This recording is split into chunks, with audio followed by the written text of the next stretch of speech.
Assalamu alaikum to everyone. Our today's topic is law of increasing return to scale. As you know that in our previous lecture, we have discussed about the law of variable proportions. Today our topic is law of increasing returns, which is known by another name, law of diminishing costs.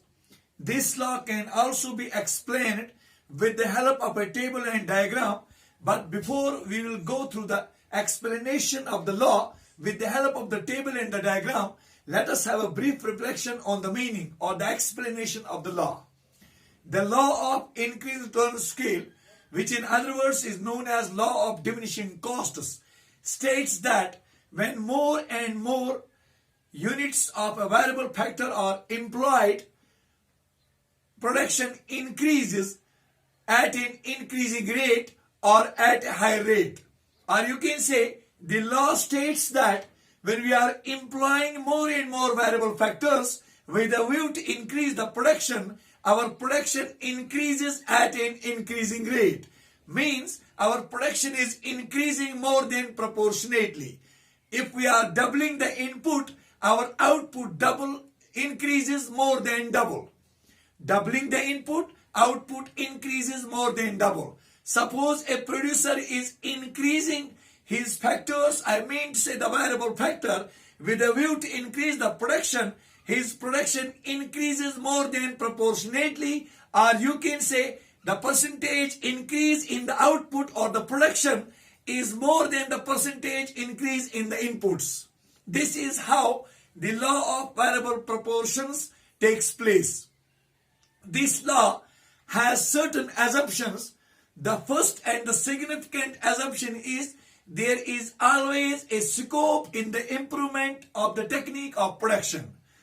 Second assumption is that at least one factor of production is assumed to be indivisible. Some other factors are supposed to be divisible. This is how the law of increased return to scale is to be explained.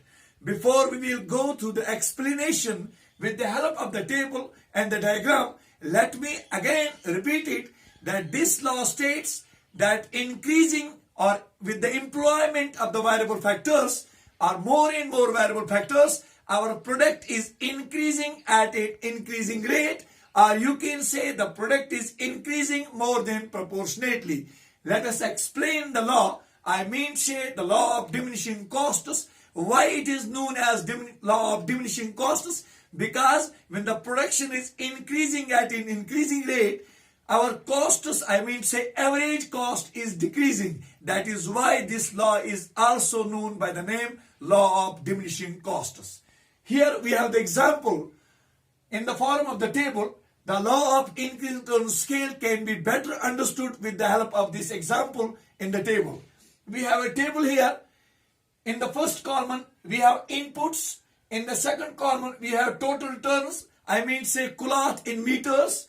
In the third column, we have marginal returns, or you can say marginal product in meters as well. In the first column, a producer, a manufacturer initially uses one variable factor. His total returns or his total product is 100 meters of cloth.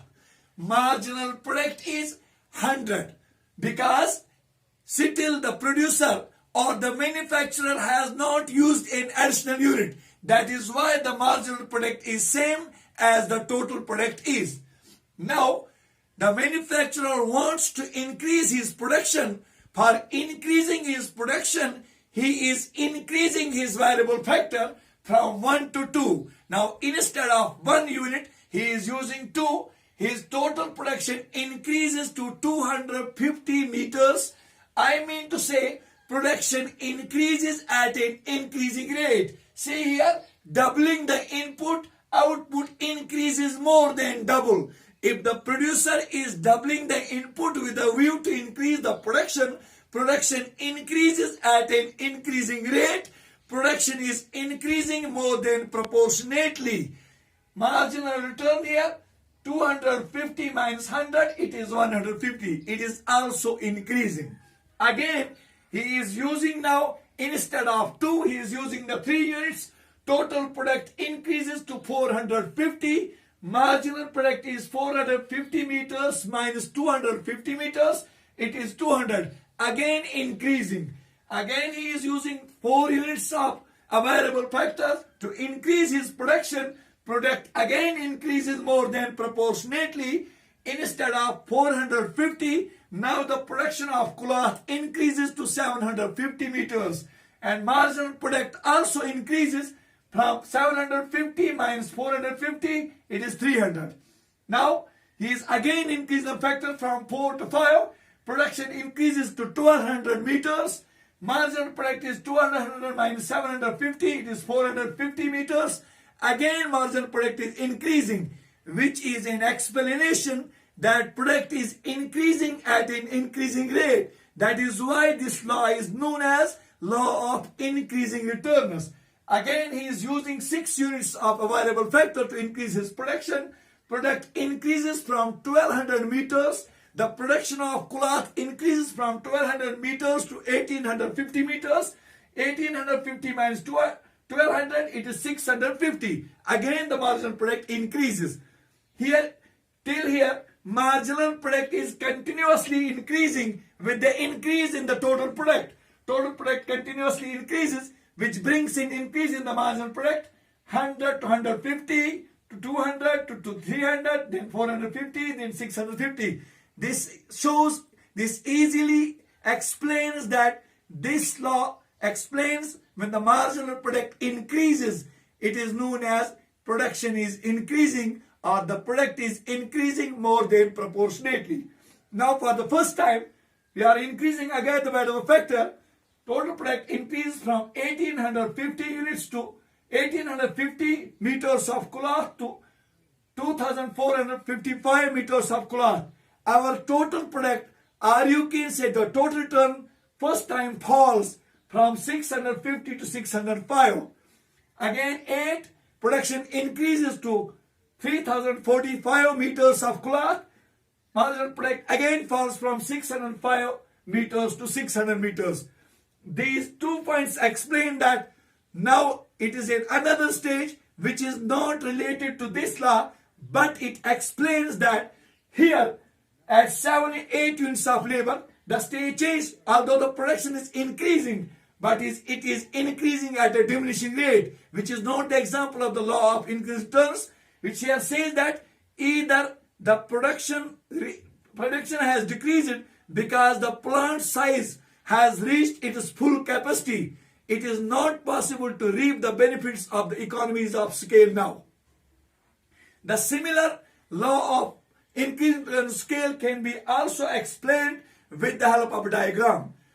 When we are explaining it with the help of a curve in the diagram, it is nothing, it is only a graphical representation of this schedule which we have already explained. We have 2 axes here in the diagram. X-axis, or you can say horizontal axis, vertical axis, or you can say y-axis. Along x-axis, we are taking the inputs, or you can say the variable factor. Along vertical axis, we are taking the marginal returns. See here, when we are using 1 unit of factor, 1 unit of variable factor, our marginal return is 100. Here, 1 unit of variable factor, marginal return is 100. Then 2 units of variable factor, marginal return is 150. Point number second. Then 3, 200. Then 4, 300. Then 5, 450. Then 6, 650. Then 7, 650. On 6 till F. This is the curve of increased on scale. It starts from P to F, shows that marginal returns are continuously increasing. Till this point, the law is applicable. When marginal returns are continuously increasing, we are saying that product is increasing more than proportionately.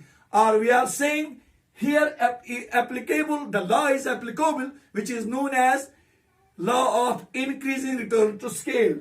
From this point, F to R, marginal product falls now for the first time. When we are using 7 units of variable factor, marginal product falls to 605, then to 600.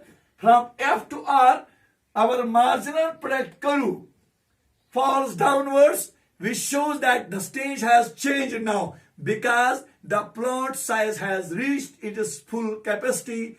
It is not possible, there is no possibility to reap the benefits of the economies of scale or to reap the benefits of the more production. This is all about the law of increasing terms of scale. Thank you very much.